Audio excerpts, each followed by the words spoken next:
Mis hermanos, quiero invitarles a abrir la escritura en Marcos capítulo 10 y vamos a dar lectura del verso 32 hasta el verso 45.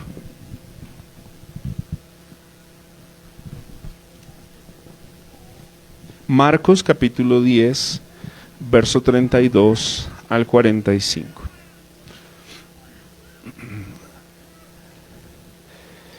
Amén. Vamos a leer, amén. ¿Estamos ahí todos? Amén. Dice así la palabra del Señor. Iban por el camino subiendo a Jerusalén y Jesús iba delante de ellos. Los discípulos estaban perplejos y los que lo seguían tenían miedo. Y tomando aparte de nuevo a los 12, comenzó a decirles lo que les iba a suceder. Ahora subimos a Jerusalén y el Hijo del Hombre será entregado a los principales sacerdotes y a los escribas y lo condenarán a muerte y lo entregarán a los gentiles. Se burlarán de él y le escupirán, lo azotarán y lo matarán y 3 días después resucitará. Jacobo y Juan, los hijos de Zebedeo, se acercaron a Jesús diciendo: Maestro, queremos que hagas por nosotros lo que te pedimos. ¿Qué quieren que haga por ustedes? Les preguntó. Ellos le dijeron: concédenos que en tu gloria nos sentemos uno a tu derecha y el otro a tu izquierda. Jesús les dijo: ustedes no saben lo que piden. ¿Pueden beber la copa que yo bebo o ser bautizados con el bautismo con que soy bautizado? Le respondieron: podemos. Y Jesús les dijo: la copa que yo bebo, beberán, y serán bautizados con el bautismo con que yo soy bautizado. Pero el sentarse a mi derecha o a mi izquierda no es mío el concederlo, sino que es para quienes han sido preparados. Al oír esto, los 10 comenzaron a indignarse contra Jacobo y Juan.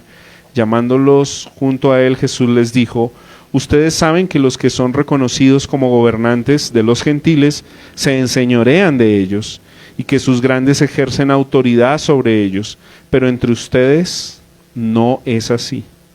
Sino que cualquiera de ustedes que desee llegar a ser grande será su servidor, y cualquiera de ustedes que desee ser el primero será siervo de todos, porque ni aun el Hijo del Hombre vino a ser servido, sino para servir y para dar su vida en rescate por muchos. Amén. Amén. Qué preciosa escritura. Amén. Una escritura que en el marco del Evangelio que hemos estado estudiando, según San Marcos, quiero recordar en esta mañana los 3 énfasis importantes del Evangelio de Marcos que hemos estudiado o que hemos encontrado y diseñado para toda la serie de esta predicación expositiva. Y es, el Evangelio de Marcos nos muestra quién es Jesús. ¿Lo recuerdan? Número 2, ¿por qué vino Jesús y qué hizo? Y número 3, ¿cuál es nuestro llamado o cómo respondemos nosotros a qué es lo que hizo Jesús? Y una vez más, este texto que vamos a estudiar en esta mañana, de alguna manera recoge estas 3 cosas como de manera sintetizada. ¿Quién es Jesús? ¿Qué vino a hacer? ¿Por qué vino? Y cómo debemos responder nosotros a eso de quién es Él y qué hizo. Amén. Y este texto va a demandar de nosotros una respuesta. Este texto nos hace un llamado a nosotros, y es Dios mismo, es el mismo Señor Jesús hablándonos y diciéndonos algo para que nosotros podamos ir en obediencia a nuestras casas durante la semana y poner en práctica esto que el Señor dice de nosotros. Yo he titulado el sermón de esta mañana: entre ustedes no será así. ¿Bien? Es una afirmación que el Señor Jesús hace a sus discípulos. Entre ustedes no será así. Y entonces deberíamos preguntarnos, entonces, ¿cómo? Entonces, ¿cómo debe ser? ¿Cómo es que debemos actuar? Porque Jesús está diciendo que hay algo que no debemos hacer y luego va a dar las directrices para lo que se debe hacer. Entonces vamos a ver 3 aspectos de este pasaje y los quiero enunciar de una vez en esta introducción, y es debemos ver qué hizo Jesús.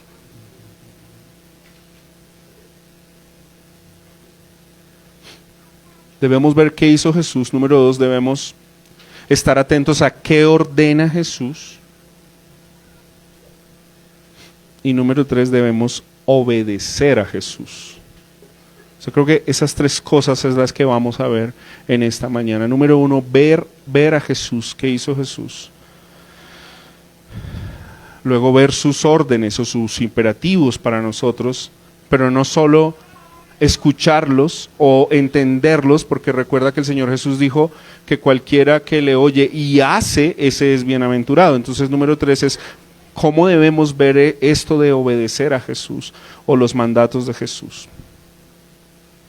El liderazgo del Señor Jesús es un liderazgo sumamente impactante para la sociedad del primer siglo.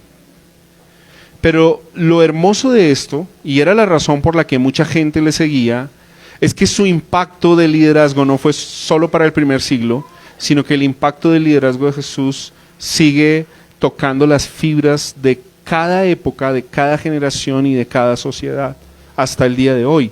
Y lo será hasta que Él venga manifestado en su reino.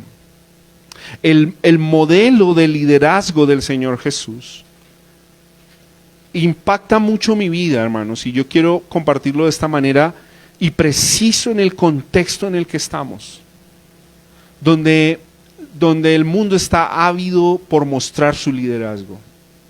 La iglesia entonces es llamada no a ver el liderazgo del mundo, sino a ver el liderazgo de Jesús, quien nos dijo: entre ustedes no será de esa manera como el mundo gobierna. ¿Sí? Dicho de otra forma, ustedes tendrán que ser diferentes. Ustedes tendrán que asumir un liderazgo diferente. Y eso lo hacemos viendo a Jesús, que tuvo un servicio, hermanos, abnegado, humilde y determinado. Eso es lo que Jesús nos muestra.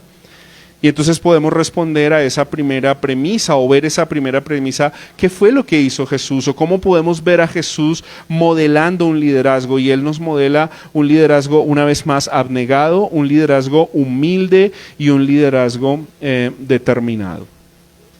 Lo primero que el pasaje nos muestra, y que quiero hacer énfasis, aparte de que vamos a profundizar un poco en su charla, cómo ellos iban caminando y cómo era importante que van caminando hacia Jerusalén, quiero hacer antes de esto énfasis en qué fue lo que vino a hacer Jesús. ¿Por qué tenemos que ver un modelo de servicio en Jesús? Bien, y la Biblia nos dice que para que se cumpla la Escritura, entonces tiene que ocurrir algo con el Señor Jesús. ¿Qué es lo que tiene que ocurrir con el Señor Jesús?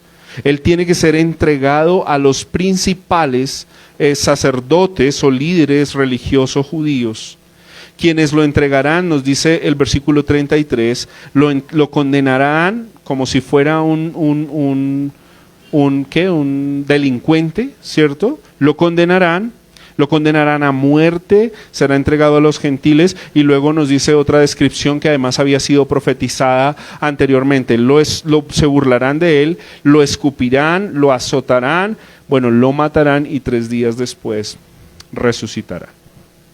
Esto, mis hermanos, nos habla de la identidad del Señor Jesús. Al iniciar el servicio leímos Filipenses capítulo 2, donde nos dice que Él es Dios, y estando en forma de Dios, hay algo que hizo particularmente para demostrarnos su liderazgo, que es un liderazgo de servicio, y es que no tomó en cuenta el ser igual a Dios como cosa a la cual aferrarse, sino que se despojó.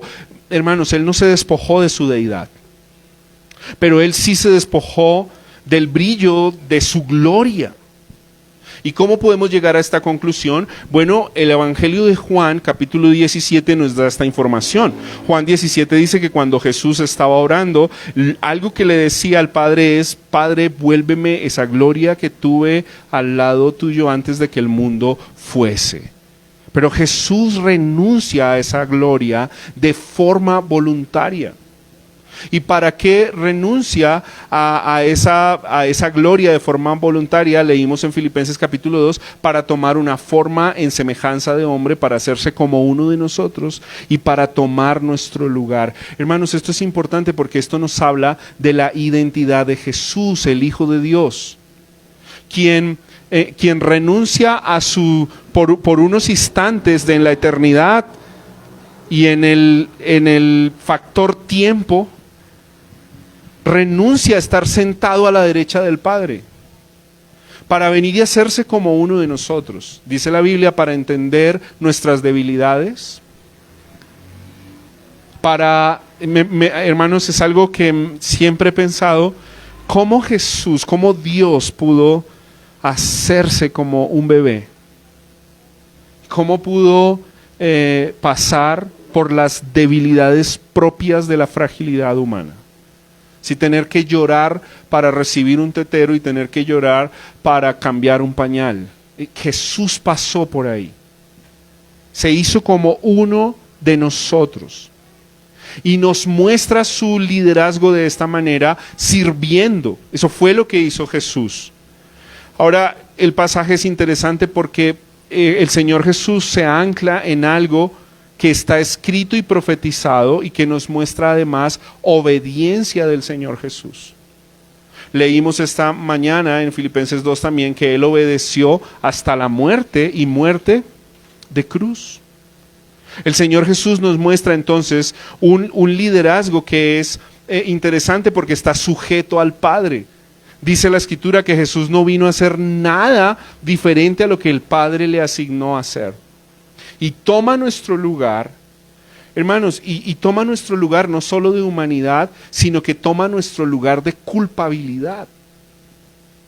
Y es la razón por la que la Escritura dice que entonces Él fue azotado, que Él fue burlado, fue escupido y fue rechazado, que son cosas que usted y yo deberíamos recibir. Ese es nuestro lugar.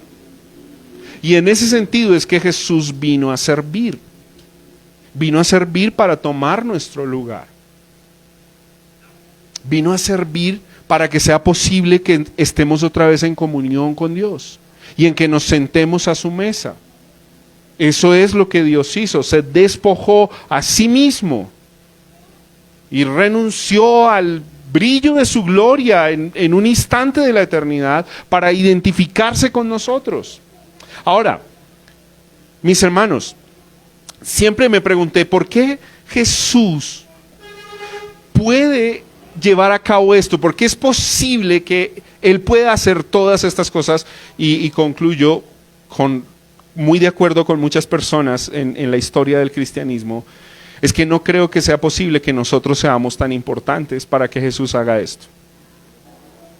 La pregunta es, entonces, ¿qué lleva a Jesús a que tome este modelo de servicio y esté dispuesto a rescatarnos? Si usted mira, por favor, una vez más, acompáñeme al último versículo que leímos, versículo 45, dice, porque ni aun el Hijo del Hombre vino para ser servido, sino para servir. Pero hay algo que hizo, para dar su vida, ¿en qué? En rescate. Bueno, mis hermanos, esta es una palabra muy importante para entender el contexto de lo que Jesús hizo en servicio, rescatar. Y la pregunta es, ¿nos vino a rescatar de quién? ¿O de qué?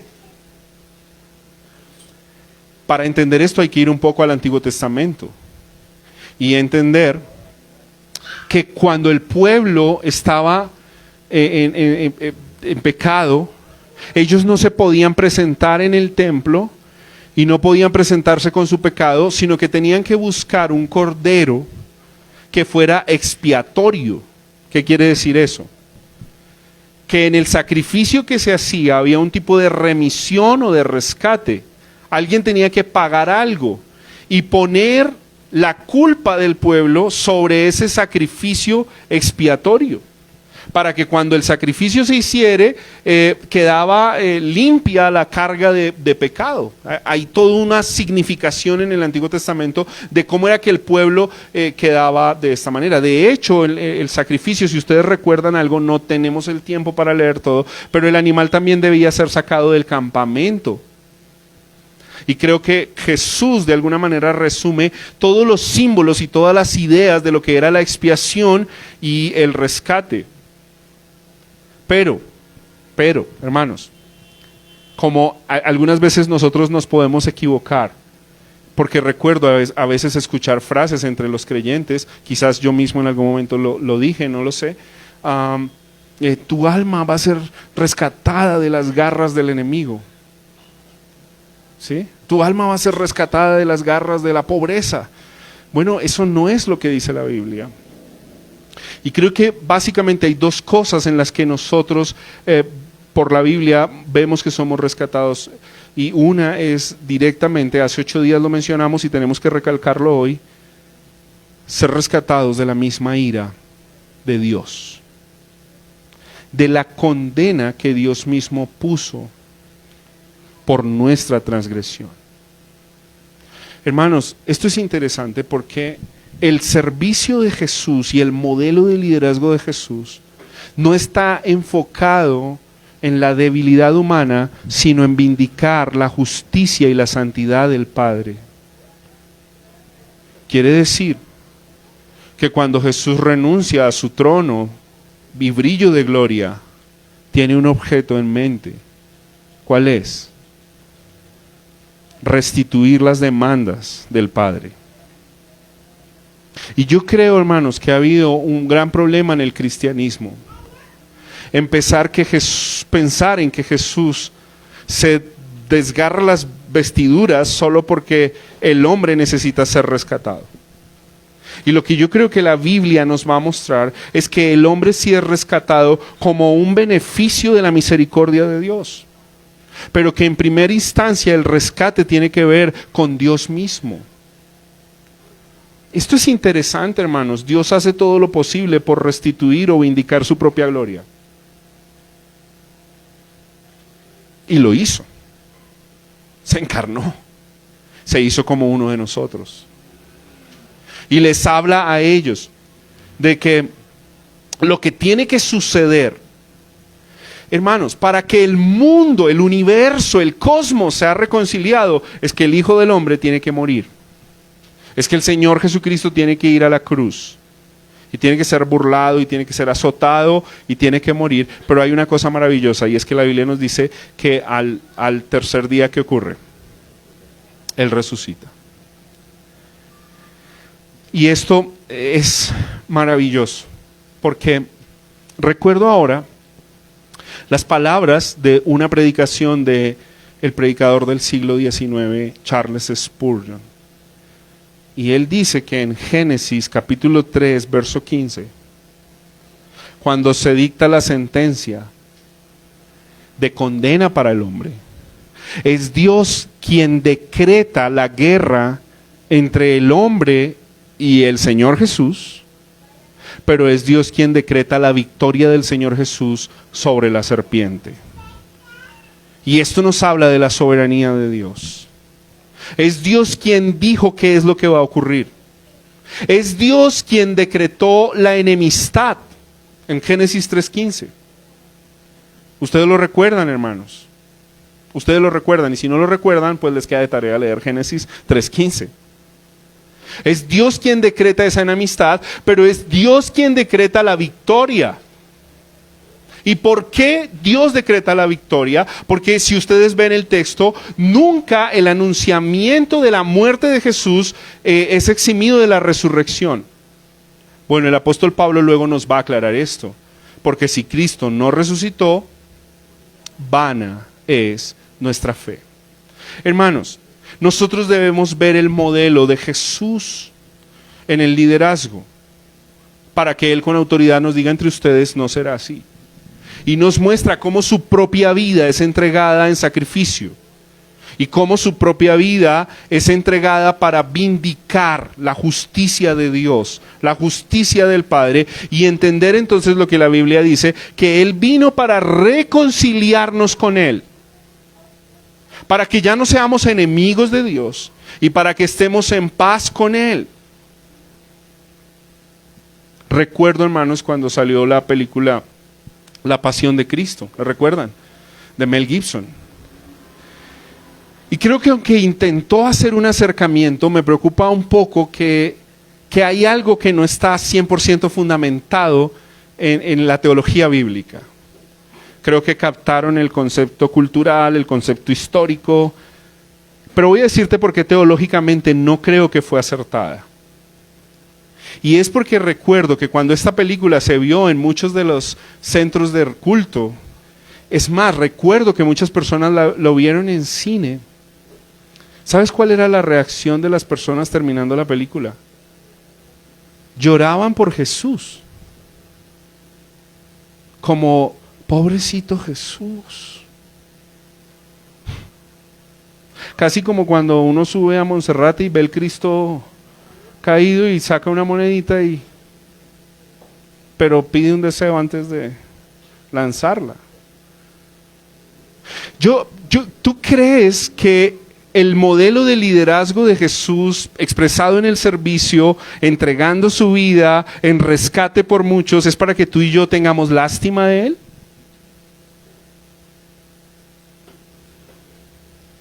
Si hay algo que debería compungirnos es hacia nosotros, es porque ese era nuestro lugar.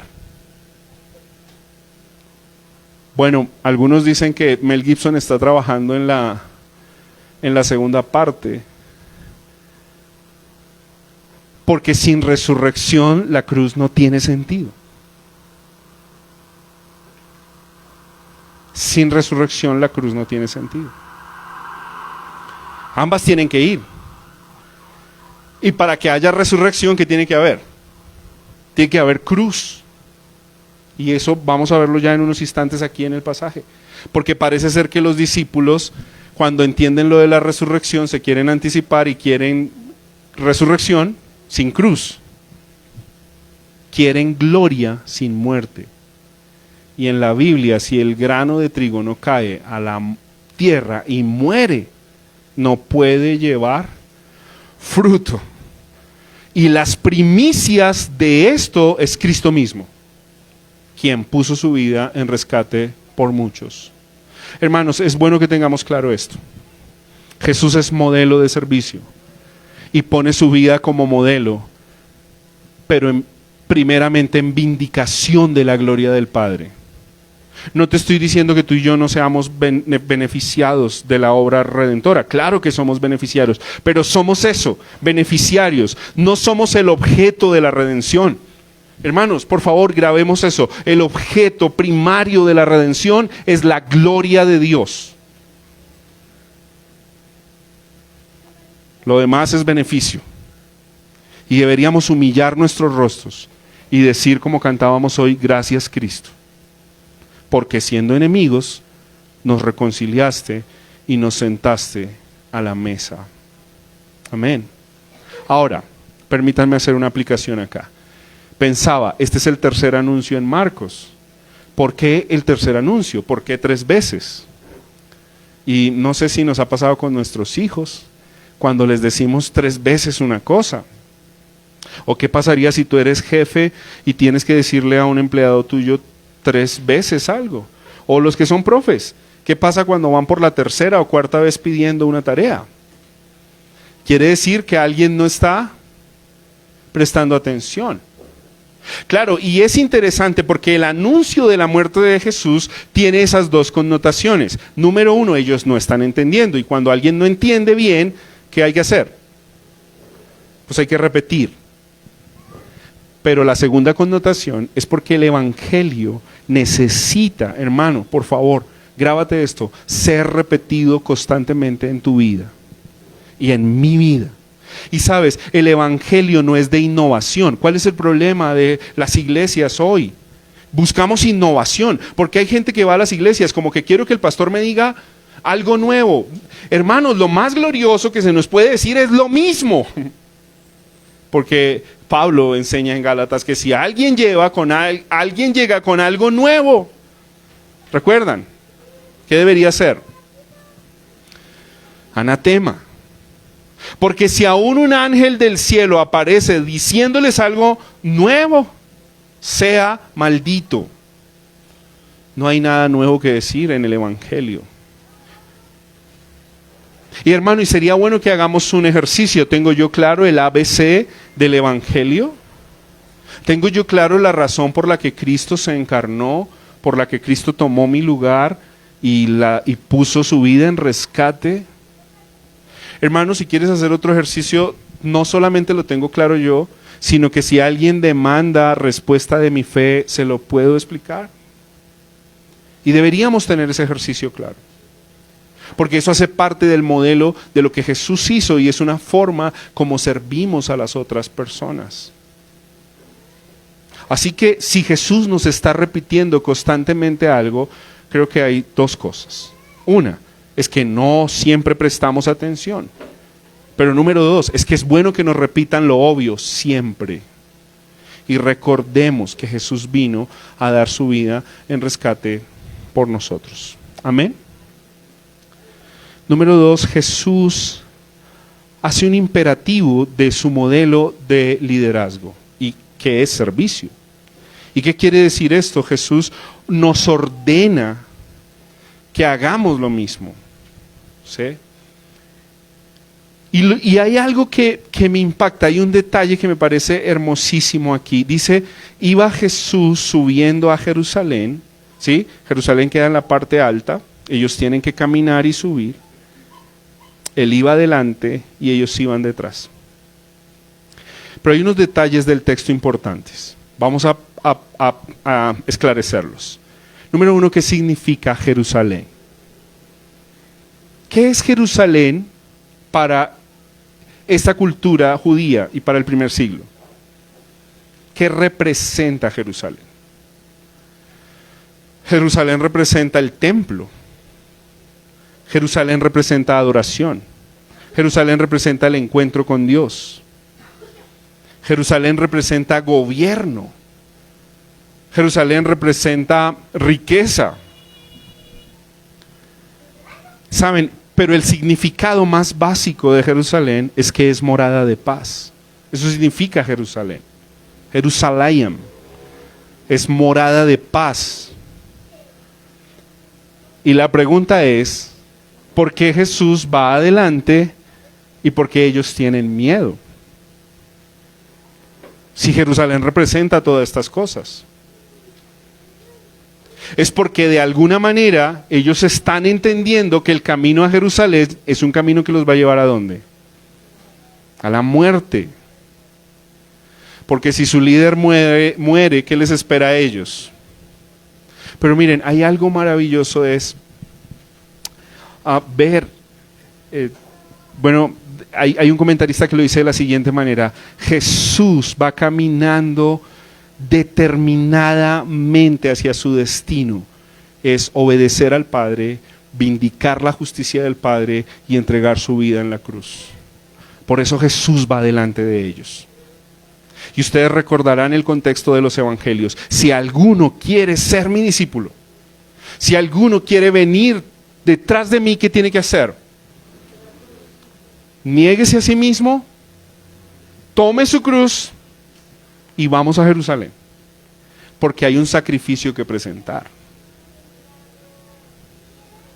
El modelo de Jesús plantea un imperativo para sus seguidores. El modelo de Jesús en el servicio no es optativo para nosotros. Y esta es una de las demandas más grandes del Evangelio, y es que es una invitación directa a morir. Y cuando nosotros llegamos al Evangelio, llegamos a plantar nuestras ideas. Es más, nosotros llegamos a decirle a Dios que bendiga nuestras ideas, que bendiga nuestros proyectos. Y parece que Dios es experto en aplastarlos, en cambiarlos. Y en decirnos, esto no se trata de lo que quieres, ni de lo que deseas. Esto se trata de lo que yo quiero y de lo que yo deseo.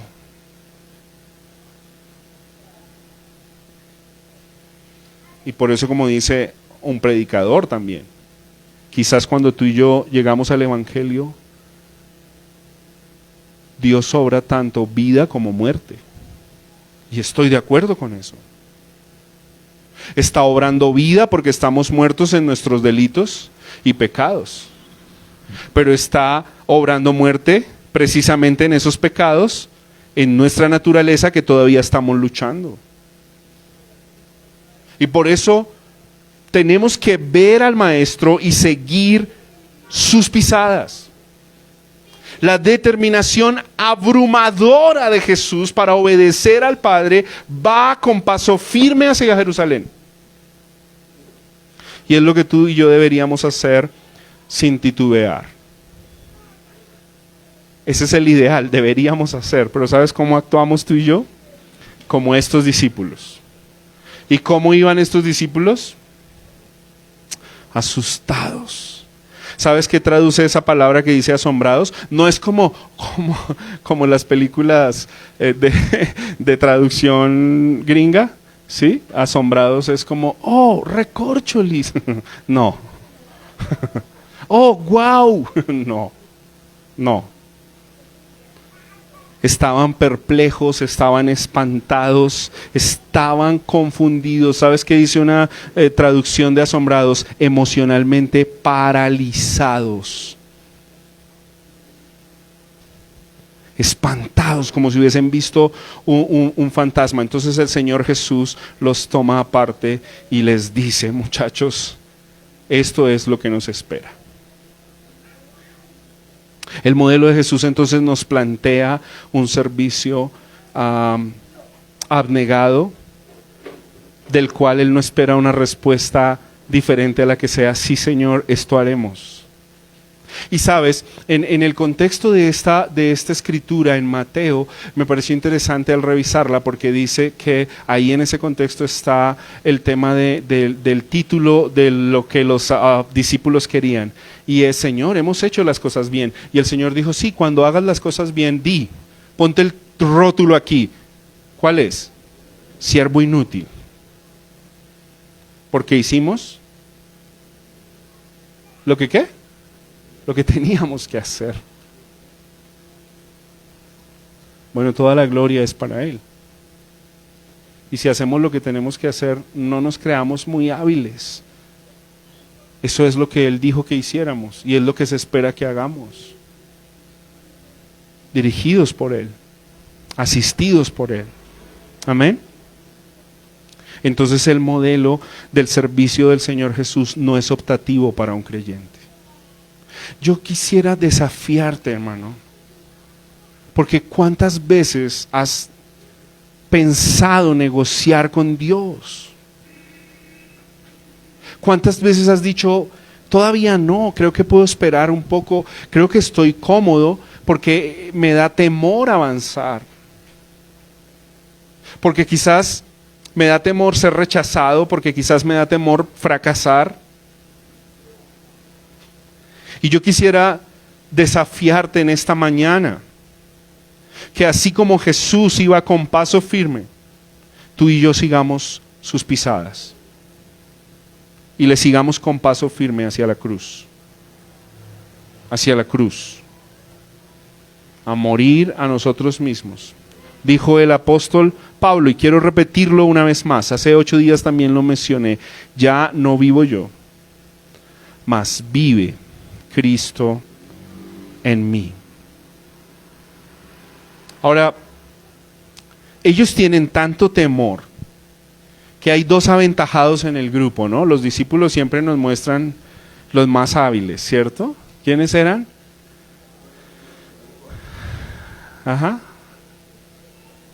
Aventajados. ¿Sabe por qué iban un poquito aventajados? Porque es que hay otra escena donde ellos estuvieron. ¿Cuál fue? ¿Recuerdan? Ellos experimentaron otra cosa, vieron otra cosa.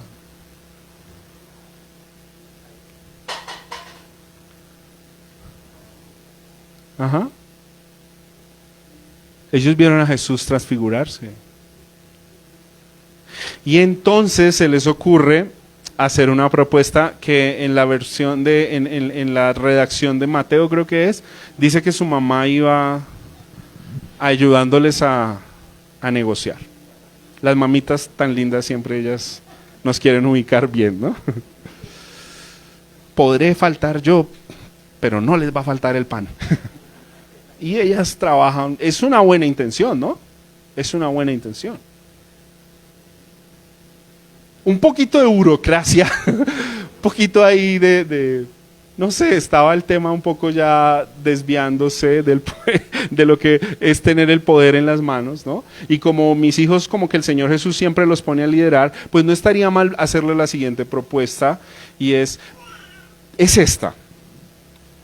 Permíteles en tu reino, pero Marcos dice que ellos mismos hablan, permítenos en tu reino, o sea, en tu gloria manifestada, porque nosotros ya vimos un atisbo de eso, permítenos estar el uno a la derecha y a la izquierda. Hermanos, sencillamente eso no es política, pero sí es política. Porque lo que significa estrictamente es que quien está sentado a la derecha y a la izquierda es el que gobierna. No pidieron nada, casi nada. Una vez más, ¿qué querían? Gloria sin cruz. Bendiciones sin muerte. Querían saltar el camino. Y hermanos, lo grave de esto, para que tú y yo podamos entender, lo grave de este asunto es que es la misma propuesta que Satanás le hace al Señor Jesús en la tentación. ¿Cuál fue? Gloria sin cruz. Riquezas sin muerte. Quiere decir que la propuesta de estos dos a la final no era tan ingenua. Quieren saltarse un paso. Pero si tú los estás acusando, quiero recordarte que tú y yo actuamos sencillamente igual. Y que queremos omitir el sufrimiento, y queremos omitir el rechazo, y que queremos omitir lo que conlleva seguir las pisadas de Jesús.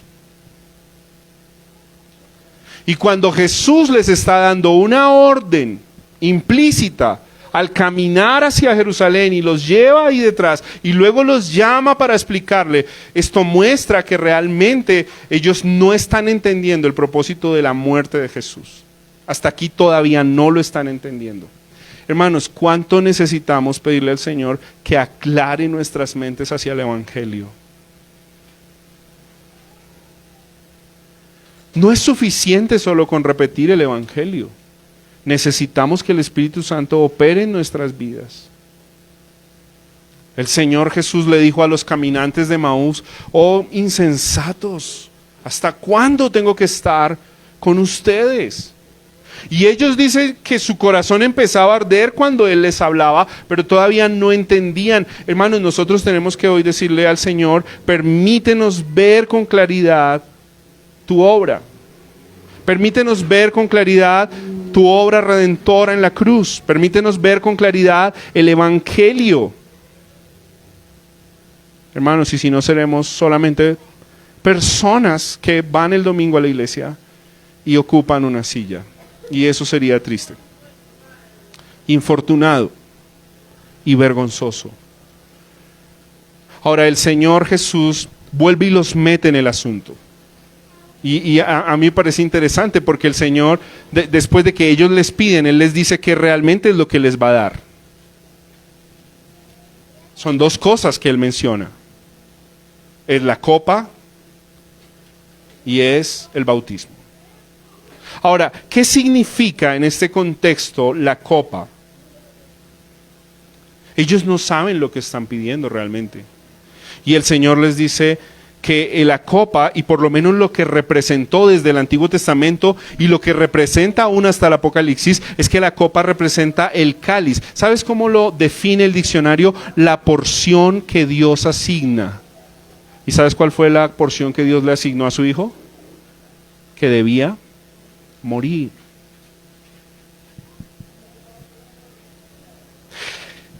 La copa amarga del sufrimiento. Ser bautizados con Él es ser sumergidos y abrumados por los sufrimientos. Eso significa ser bautizados con Él. La etimología de la palabra ser bautizado con Jesús quiere decir es aquel que toma la cruz para pasar un río con gran dificultad. Es como que está siendo abnegado por el mismo peso de la cruz. Por eso el Señor les dice, ustedes no saben lo que están pidiendo, pero se acuerda, parece que mira su agenda y dice, oh muchachos, creo que sí les tengo asignado algo. Y no es estar a la derecha y a la izquierda. Lo que les tengo asignado es que van a probar de la copa que yo voy a probar y van a ser bautizados con el bautismo que yo voy a ser bautizado. Bueno, ¿cómo muere Jacobo? Por Herodes Agripa. Hechos capítulo 12 dice que murió a espada en manos de un gobernante tirano.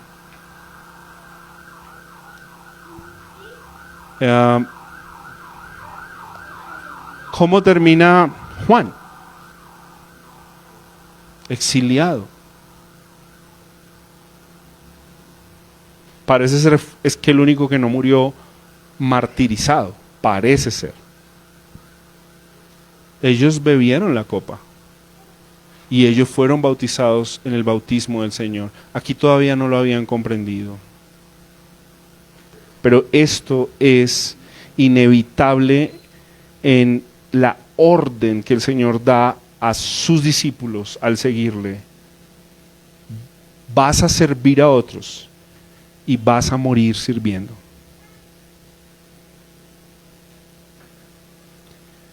Qué bueno sería que nosotros podamos decirle al Señor hasta el último suspiro que nos des, queremos servirte y queremos dar testimonio.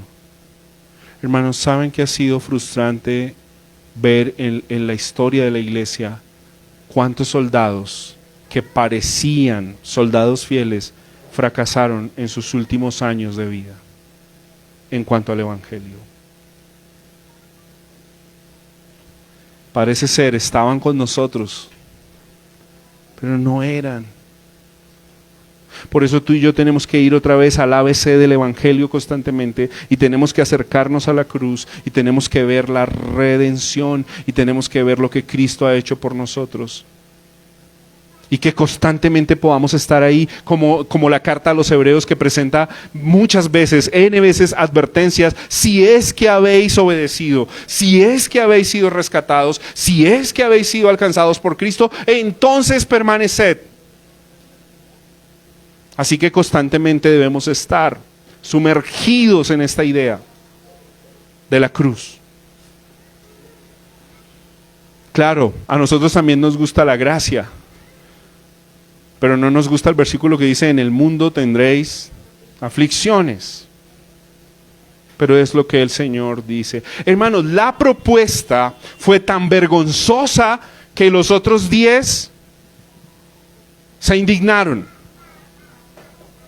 Pero sabes, ellos no se indignaron porque, ¿cómo van a pensar esto? Qué bajos pensamientos tienen. No, ellos no se indignaron por eso. Ellos se indignaron como le pasa a nuestros dirigentes. Se indignaron porque no los invitaron a repartir la torta. Están indignados. Están enojados. Quiere decir que en el corazón de estos 12 hay una lucha, hay una batalla por el poder, por querer posicionarse sobre el otro, por querer sobresalir por encima del otro, del hermano, del semejante. Y por eso leímos en Filipenses 2 que miremos a Jesús y que tengamos un mismo sentir con Jesús, un mismo espíritu como Jesús, el cual se humilló a sí mismo, y dice, y ninguno de ustedes tenga un alto concepto más alto de sí mismo. Mire al otro antes como superior a usted. Yo quiero preguntarte esto, hermano, en verdad. Tómate unos segundos, haz un paneo de la gente con la que te relacionas, en primera instancia tu familia, tu trabajo, tus hermanos, y honestamente, delante del Señor, haz esta evaluación, si tú estás viendo a otros como superiores a ti.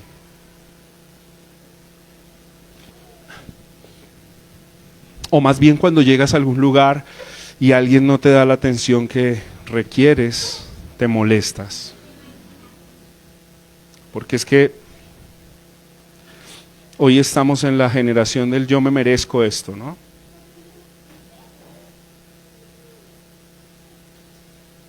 Y nos indignamos, no porque nos parezca reprochable lo que ellos hacen.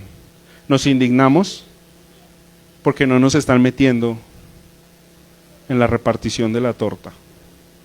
Esa es la realidad, hermanos. Pero precisamente eso muestra la necesidad del corazón de la redención de Cristo. Hermanos, ¿sabes por qué nosotros no podemos creernos más que el otro? Porque el único superior a nosotros es Cristo. Y Él es nuestra cabeza. Y a Él nos sujetamos. Todos los demás somos, ¿qué somos? Hermanos en la fe. Todos los demás con la misma necesidad de la gracia de Dios y del Evangelio.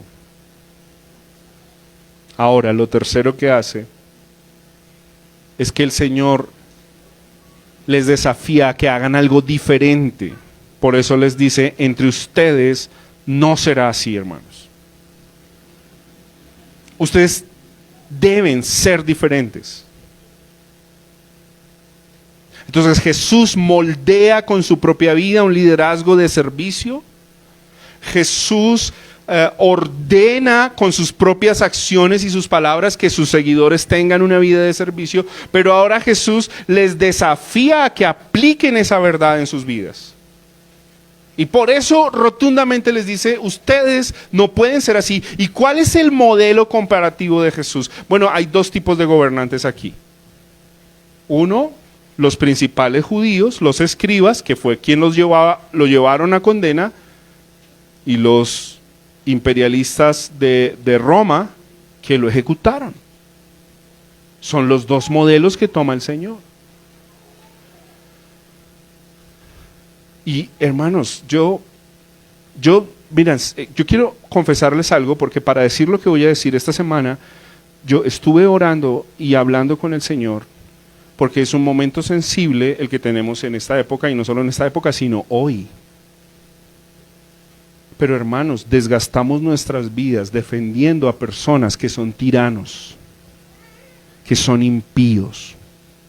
Y el Señor nos está diciendo, entre ustedes allá, los que están mirando, no será así. Ese no es el modelo. Ese no es el modelo. Y la pregunta nuestra es, entonces, ¿cuál es el modelo? Entonces el Señor nos está diciendo, mírenme a mí, el que entregó su vida en rescate. ¿Sabes? Cuando el Señor dice que Él viene a ministrarnos, esa palabra me parece muy importante que la definamos. ¿Sabes cuál es la raíz de la palabra ministrar? ¿La recuerdan? ¿Cuál es? Servir. Servir. Cuando se habla de un pastor, de pastores, de ancianos como ministros, ¿de qué se está hablando? De siervos. Y para que usted y yo entendamos cómo está mal la cosa, cómo está mal el tema, hoy hablamos en la publicidad cuando invitan a alguien a predicar, el gran ministro. ¿Ven la incongruencia? Viene el gran ministro, o sea, es como decir, viene el gran pequeño. Como viene el gran servidor. O sea, si es servidor, no es grande. Miren esto, nuestros ministros públicos parecen eminencias, ganan grandes sueldos, andan en grandes autos, nunca los vemos sirviendo a nadie, más bien sirviéndose de la gente. Y parece ser que toca tenderles alfombra, cuando si ellos mismos hicieran caso a su etimología, ¿sabes? Ellos se llaman servidores públicos. ¿Y para qué está un servidor público? Para servir. Y si hay un lugar de donde hemos recibido tiranía, engaños y defraudaciones, es de ese sector, del sector público. Entonces la Biblia nos tiene que recordar, hey, dice el Señor, mírenme a mí, voy camino a Jerusalén, voy a morir, tomen su cruz y síganme. Entre ustedes no será así. Hermanos, tenemos que pedir perdón al Señor porque yo creo honestamente que la iglesia ha sido permeada por esos modelos. Y es triste que hoy los predicadores que llamamos famosos, entonces ya uno no los puede ni saludar de lo famosos que son.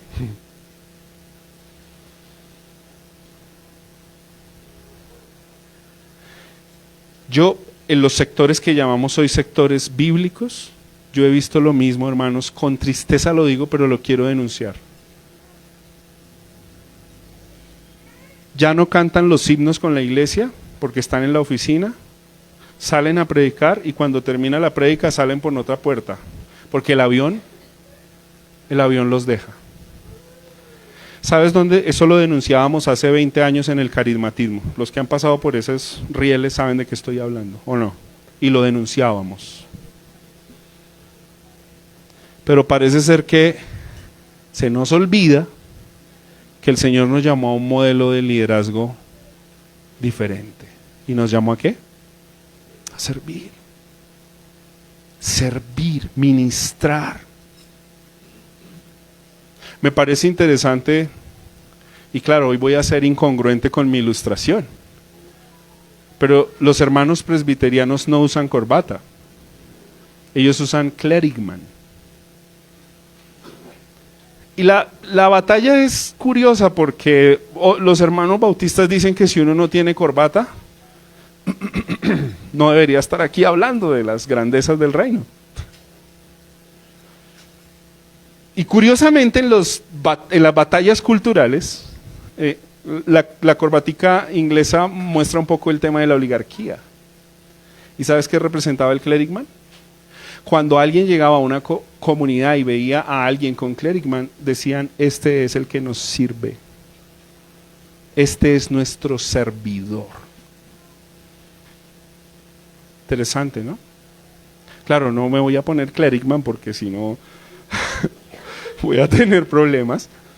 Pero qué bueno que tuviéramos un clerigman ilustrativo, un clerigman, no, más bien aplicativo, que nuestras comunidades de fe representaran no solo el pastor, sino que cada creyente tiene un clerigman puesto. Amén.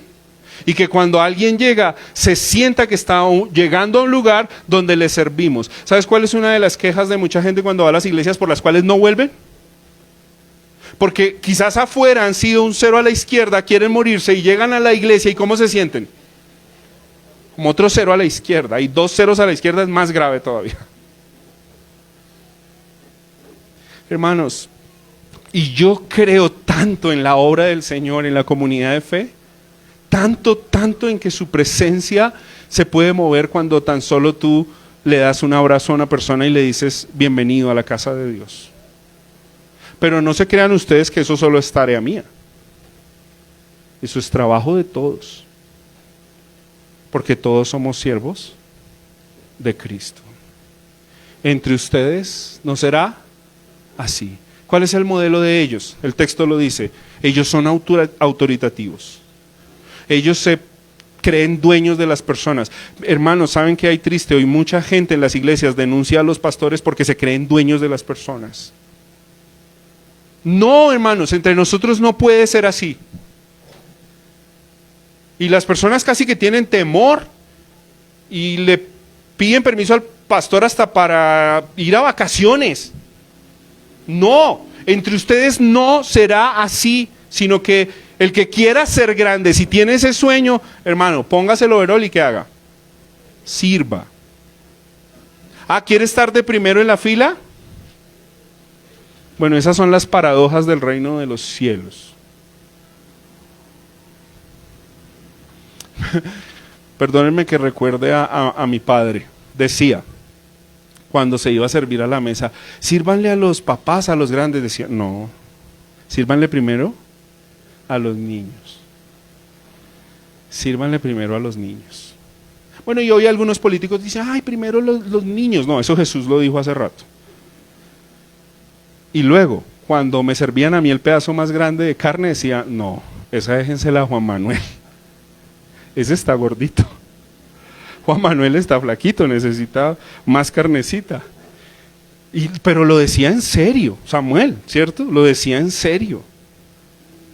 Claro, nosotros hemos creado unos modelos de honra un poco distorsionados. Es que, y ¿saben por qué lo recuerdo? Porque de alguna manera creo que fue lo que el Señor Jesús hizo. Y aquí están los escribas y los discípulos que parecen entendidos. Sí, tráiganme a esos dos chiquitines, pónganlos aquí. El que es como ellos, de estos es el reino. Si los otros con sus vestiduras y sus flecos largos y que repiten y repiten, esos, no. Bueno, pero para Dios todo es posible. Si los quiere salvar, los salva. ¿Quieres un nombre? Empieza a servir. Y sabes, quiero ilustrar con alguien que me parece interesante en el Antiguo Testamento, porque la Biblia dice que hubo uno que se paró y se creyó poderoso y fundó una ciudad. ¿Se acuerdan? Nimrod, el primer poderoso sobre la tierra, construyó una ciudad. Sabes, la idea de Nimrod en el idioma semítico es uno que es rebelde. Y es interesante porque cuando uno ve Reina Valera a primera vista pareciera que la Biblia lo está elogiando. Un poderoso cazador delante de Dios. De hecho, la palabra delante de Dios es que es osado a los mandatos de Dios. O sea, desafía los mandatos de Dios. Y de repente alguien me dice, sí, Sebas, pero la exégesis no te permite llegar allá. Bueno, el contexto sí me permite llegar allá. Porque Jesús dijo, Dios dijo, únanse, multiplíquense y ¿qué hagan? Y llenen la tierra. ¿Y qué hizo Nimrod? Multipliquémonos, pero hagamos Babel.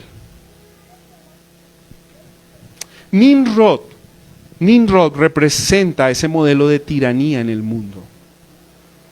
Y lo que retumba en mi mente es, hermanos, entre ustedes no será así. Y saben, es sumamente interesante porque el Señor no está en contra de multiplicarse. ¿Qué le dijo a Abraham?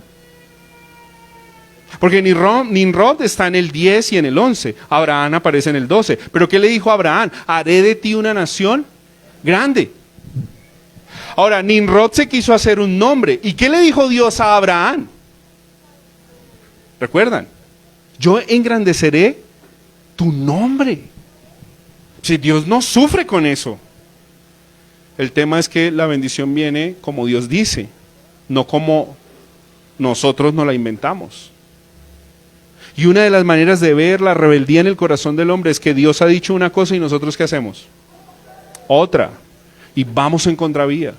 Por eso, una vez más, debe retumbar en nuestras conciencias. Entre ustedes no será así.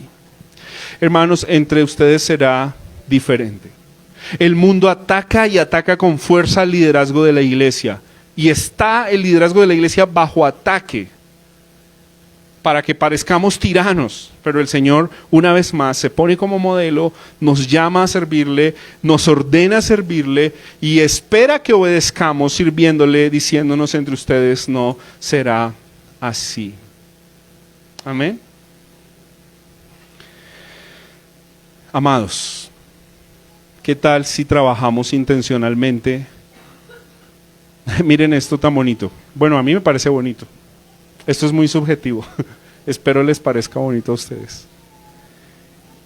Hay personas que quedan esperando hacer grandes actos de servicio para Dios. Señor, si yo pudiera ir al África y morir por una tribu indígena.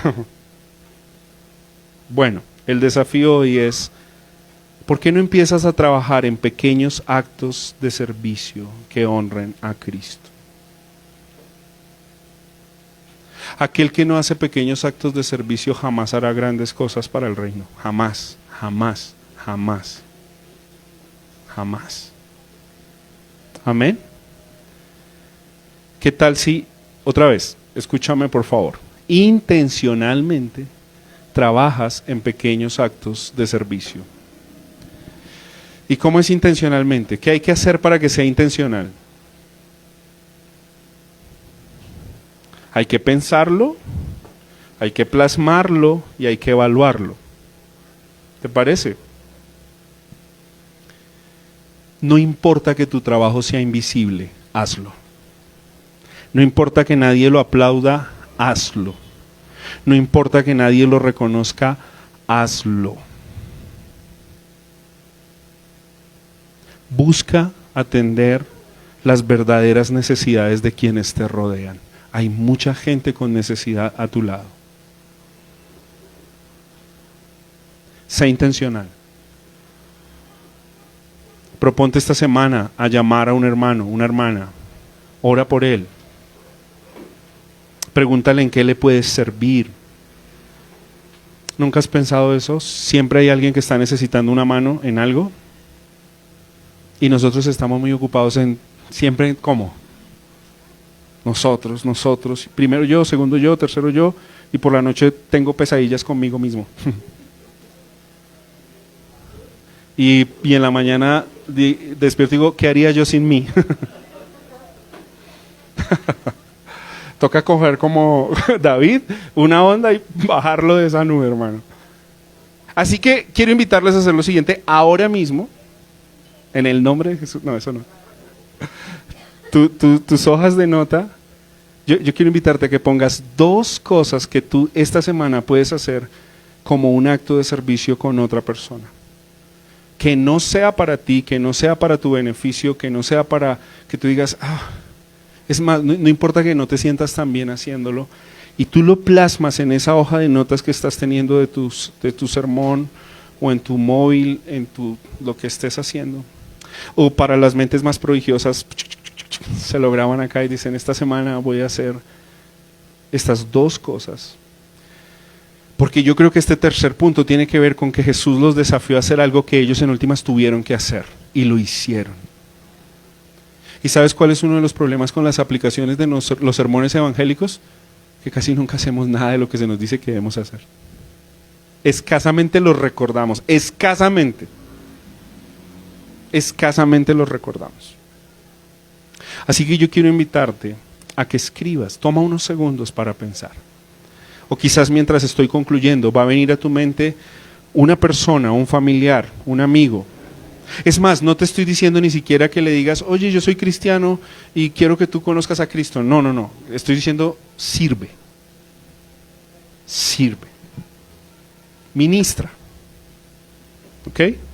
¿Cómo es ministrar? Servir. Jesús sirvió siempre de manera incansable, amorosa y eficaz. Así que si quiere, plantéate estas 3 cosas. Jesús sirvió siempre de una manera incansable, amorosa y eficaz. Sabes, muchos de los problemas que hay en el mundo de hoy surgen del egoísmo y la glorificación del yo, producto del pecado.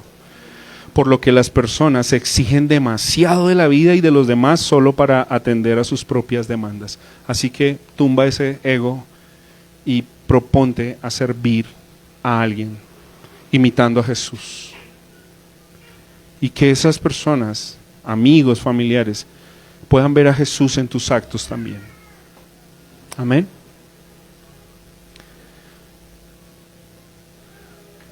Varones, propónganse a servir a sus esposas. Eso es liderazgo. A sus hijos. Esposas, propónganse a servir a sus esposos, a sus hijos. A los hermanos mayores, a ver, ¿cuáles son los mayores de la casa? Gina, Luisa, Joan, Gabriela, Isabela. Esta semana se van a proponer a servir a sus hermanitos, pero no les van a decir, no, nada de eso. ¿Listo?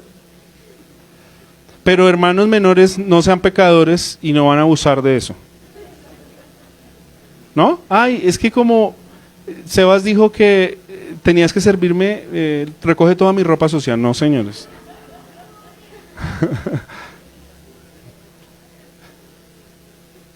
Sirvan a sus hermanos menores. Y hermanos menores sirvan a sus hermanos mayores también. ¿Listo? En nuestro trabajo pensemos en servir a otros con amor, con eficacia. No solo por recibir la quincena. ¿Listo? Maestros, aquí hay varios maestros docentes. ¿Qué tal si se plantean que lo que hagan, no solo esta semana, sino muchos días, impacte la vida de esos pequeños a largo plazo? Y sírvanles con amor. ¿Hay alguien que está en público, en servicio público? ¿Cómo se llama? En cargos públicos. Si estás en un cargo público, ¿saben una de las mayores quejas que hay para los servidores públicos? El despotismo que tienen para servir a las personas. Se abusan de eso. Así que si estás en el sector público, sirve con amor, que hagas la diferencia. Maestros de escuela bíblica de la iglesia, sirvan a esos pequeñines con amor. A los jóvenes universitarios, ¿qué tal si se proponen hacer un servicio significativo a través de sus dones y talentos? Y se proponen ayudar a alguien que lo esté necesitando. Padres, por último, para cerrar, y miren esto que me parece muy interesante, impactó mi vida tan solo cuando estaba redactando y escribiendo, y es: enseñemos a servir a nuestros hijos porque siempre los tenemos en función de servirles a ellos, y eso no es correcto. Por eso cuando llegan a grandes tienen problemas, porque salen afuera ya al mundo real y ¿sabes qué están esperando? Que todo el mundo les sirva. Y a nuestros hijos que también luchan con el pecado, entonces casi que se acostumbran a hacer así, y que la mamá llegue con los huevos, la arepa y el chocolate y les tenga la ropa planchada, y luego cuando están más grandes, pero ¿por qué será que mi hijo no tiende ni la cama? Bueno, porque es que desde bebé le has estado sirviendo y lo hiciste el centro de tu vida y no le enseñaste que él también tiene que ser un servidor o una servidora. Así que padres, trabajemos en enseñarle a nuestros hijos acerca del servicio, porque eso honra a Cristo, imita a Cristo y glorifica a Cristo. Oremos.